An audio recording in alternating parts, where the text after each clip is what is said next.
नमस्कार मित्रों, जय श्री कृष्ण।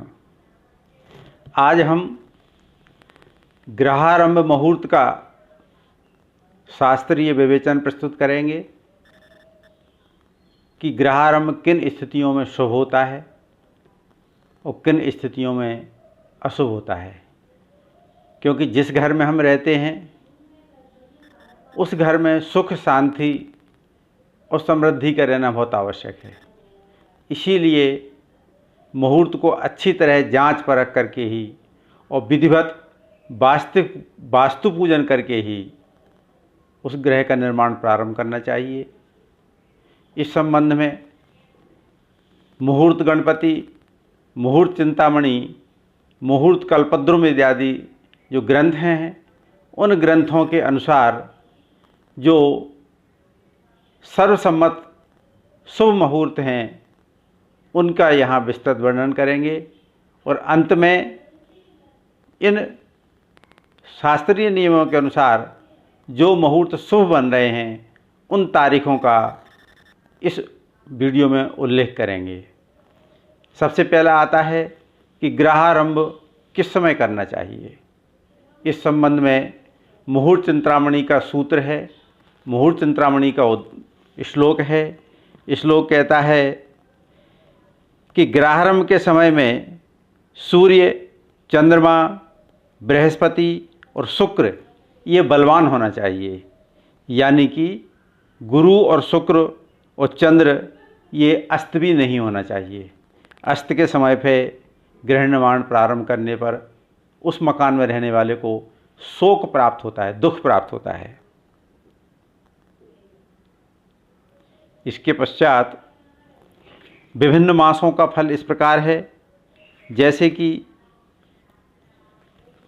मुहूर्त चिंतामणि में कहा गया है, व्याधि चैत्रे समापनोति यो ग्रहम कार्येन नरा, वैशाखे धन्य धान्यादि, ज्येष्ठे मृत्यु भयम तथा, आषाढ़े भृत्य रत्नानि पशुम वर्ज मापनुयात, श्रावणे मित्र लाभम चा हानिम भाद्रपदे तथा, भार्या हानि मिषे मासी, कार्तिके धन धान्यम, मार्गशीर्षे वित्त लाभम, पौषे तस्करतो भयम, मांगेतु बहुसो लाभम, तथैवा अग्नि भयम दिशेत, कांचनम फाल्गुने विद्या दिति मासम फलम ग्रहे। अर्थात चैत्र मास में यदि ग्रहारंभ किया जाता है तो बहुत सारी व्याधियाँ प्राप्त होती हैं, जीवन में अवरोध उत्पन्न होने लगते हैं। वैशाख मास में यदि ग्रहारंभ किया जाए तो उस घर में निवास करने पर धन धान्य की प्राप्ति होती है और ज्येष्ठ मास में मृत्यु का भय होता है। आषाढ़ मास में यदि करते हैं तो परिवार में या व्यवसाय में नौकर चाकरों का सुख मिलता है और विभिन्न प्रकार के स्वर्ण और अन्य आभूषण रत्नों का लाभ होता है। श्रावण मास में मित्रों से लाभ मिलता है। यदि श्रावण मास में ग्रहारंभ करते हैं तो उनके जो पार्टनर हैं, मित्र हैं, वो उनको लाभान्वित करते हैं। लेकिन भाद्रपद मास में ग्रहारंभ हानिप्रद कहा गया है। इसके बाद कार्तिक मास में भी धन धान्य का लाभ कहा गया है। मार्गशीर्ष यानी अगहन मास में भी धन लाभ का योग बनता है। यदि पौष मास में ग्रहारंभ करते हैं तो तस्कर इत्यादि लोगों के द्वारा कष्ट होने की संभावना प्राप्त होती है। और यदि माघ मास में ग्रहारंभ करते हैं तो वित्त लाभ यानी धन लाभ होता है। फाल्गुन मास में विद्या प्राप्त होती है। इस प्रकार से फाल्गुन मास में विद्या के अलावा स्वर्ण लाभ भी प्राप्त होता है। लेकिन इसके साथ साथ में यह भी कहा गया है कि यदि मेष का सूर्य हो तो चैत्र मास में भी ग्रहारंभ किया जा सकता है। यदि वृषभ का सूर्य हो तो ज्येष्ठ मास में भी ग्रहारंभ किया जा सकता है। यदि कर्क का सूर्य हो तो आषाढ़ मास में भी ग्रहारंभ शुभ कहा गया है। यदि सिंह के सूर्य हों तो भाद्रपद मास में भी ग्रहारंभ किया जा सकता है। यदि तुला के सूर्य हों तो आश्विन मास में भी ग्रहारंभ किया जा सकता है।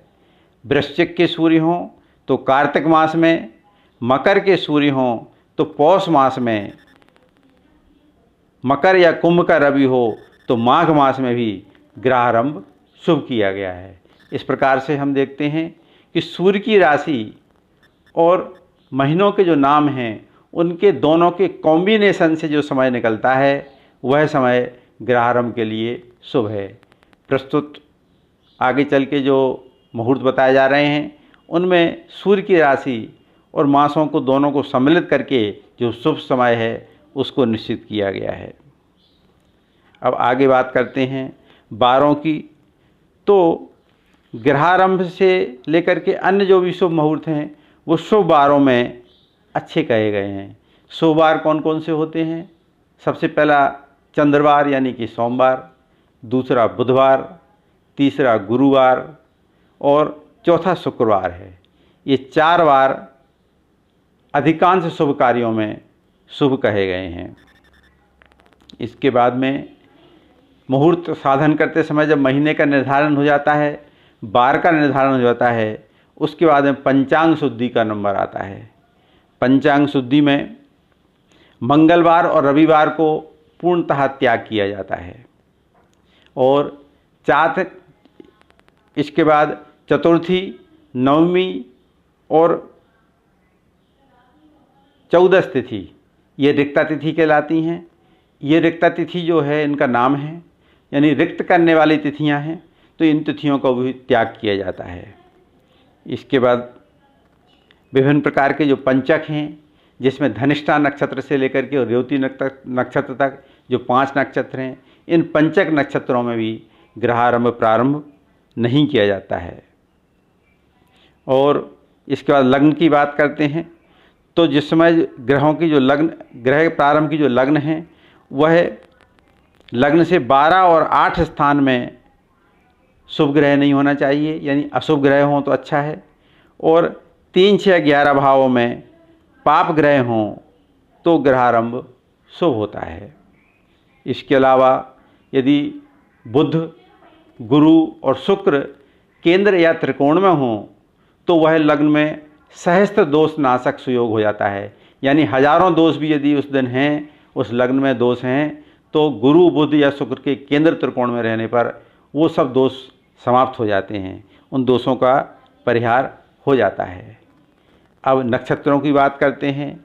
तो मुहूर्त चिंतामणि, मुहूर्त गणपति और मुहूर्त कल्पद्रुम में विभिन्न नक्षत्रों का उल्लेख है। हमने यहाँ पर जो मुहूर्त साधन किया है उनमें इन तीनों ग्रंथों के द्वारा जो नक्षत्र कॉमन लिए गए हैं, माने तीनों शास्त्रों में जो नक्षत्र दिए गए हैं केवल उन्हीं 9 नक्षत्रों को हमने यहाँ पर मुहूर्त साधन में लिया है। वैसे कुल मिलाकर के 17 नक्षत्र ऐसे होते हैं जिनमें जो है ग्रहारंभ होता है, लेकिन 9 सर्व सिद्ध हैं, माने सर्व स्वीकार हैं, इसलिए उन 9 नक्षत्रों को हमने लिया है। आपकी सामान्य जानकारी के लिए उन नक्षत्रों के नाम हम बताते हैं। पहला है रोहिणी नक्षत्र, जो कि मुहूर्त गणपति, मुहूर्त कल्पद्रुम और मुहूर्त चिंतामणि तीनों में सर्वमान्य है। दूसरा नक्षत्र है मृगशिर, जो कि तीनों ग्रंथों में मान्य है। इसके बाद पुष्य नक्षत्र, जो कि तीनों ग्रंथों में मान्य है। इसके बाद उत्तर फाल्गुनी नक्षत्र, जो तीनों मुहूर्त ग्रंथों में मान्य है। इसके बाद हस्त नक्षत्र, जो कि तीनों ग्रंथों में मान्य है। और चित्रा नक्षत्र, जो कि मुहूर्त गणपति और मुहूर्त चिंतामणि में मान्य है। इसके बाद अनुराधा नक्षत्र, जो कि मुहूर्त गणपति और मुहूर्त कल्पद्रुम में मान्य है। इसके बाद उत्तराषाढ़ नक्षत्र, जो कि तीनों मुहूर्त ग्रंथों में मान्य हैं। इन नक्षत्रों को हमने अपने इन ग्रह निर्माण प्रारंभ मुहूर्तों में लिया है। अन्य ग्रंथों के अनुसार, मुहूर्त चिंतामणि के अनुसार कुछ विशेष परिस्थितियों में अन्य नक्षत्र भी ग्रहण होते हैं, लेकिन उन विशेष परिस्थितियों में चूँकि आप सामान्य जन उन मुहूर्तों का शोधन नहीं कर पाएंगे, इसलिए हमने उन विशेष नक्षत्रों को नहीं लिया है। अब आप इस वर्ष के जो आगे अवधि बताई गई है, उस अवधि में इन मुहूर्तों में आप यह ध्यान रखिएगा कि आपका चंद्रमा राशि है वो अवश्य देखना पड़ेगी, क्योंकि आपकी राशि से उस दिन जो चंद्रमा है वो चौथा, आठवां, 12वां नहीं होना चाहिए। इसीलिए इन मुहूर्तों की तारीखों में आपके लिए कौन सी तारीख सूट कर रही है, इसके लिए अपने आचार्य जी से संपर्क करें। वो आपको लग्न शुद्धि और दिन की शुद्धि करके देंगे। अब आप आज इस वर्ष के मुहूर्तों को आगे देखिए, श्रवण करिए।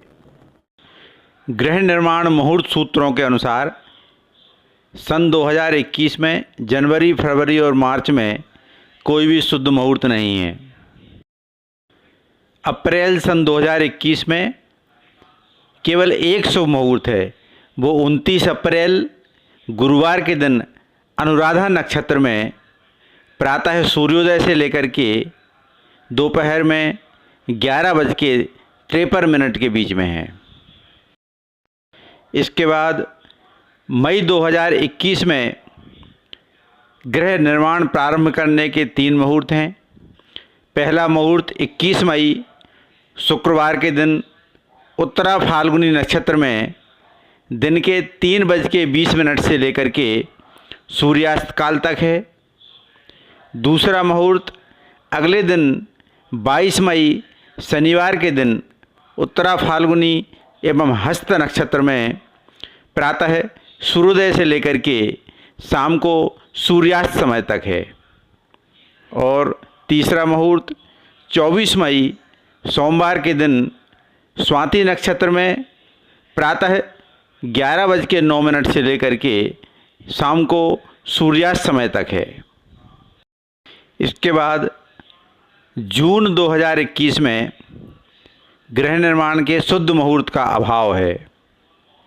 तत्पश्चात जुलाई 2021 में 2 मुहूर्त हैं।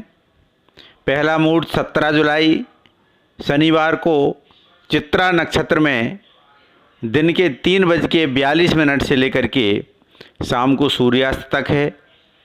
और दूसरा गृह निर्माण का शुभ मुहूर्त 24 जुलाई उत्तराषाढ़ नक्षत्र में सूर्योदय से लेकर के दिन में 12:39 दोपहर तक है। यह गृह निर्माण के लिए जुलाई के शुभ मुहूर्त हैं। तत्पश्चात अगस्त 2021 में गृह निर्माण के लिए शुद्ध मुहूर्त नहीं है। सितंबर के महीने में केवल एक मुहूर्त है, जो कि रात्रि में 15 और 16 सितंबर की रात्रि में 4:56 से प्रातः 6:11 तक है। लेकिन यह मुहूर्त साधने योग्य नहीं है, इसलिए यह मुहूर्त अनुपयुक्त है। और अक्टूबर के महीने में भी ग्रहारंभ का कोई शुद्ध मुहूर्त नहीं है। अब देखते हैं कि नवंबर 2021 में गृह निर्माण के कौन कौन से शुभ मुहूर्त हैं। नवंबर में गृह निर्माण के 2 मुहूर्त हैं। पहला मुहूर्त 20 नवंबर शनिवार के दिन रोहिणी नक्षत्र में प्रातः सूर्योदय से लेकर के शाम को सूर्यास्त तक है। और दूसरा मुहूर्त 22 नवंबर सोमवार को मृगशिर नक्षत्र में सूर्योदय से लेकर के प्रातः 9:11 तक है। इसके पश्चात दिसंबर 2021 में गृह निर्माण हेतु शुद्ध मुहूर्त का अभाव है। नमस्कार। पुष्पांजलि पंचांग की ओर से आपको बहुत बहुत धन्यवाद।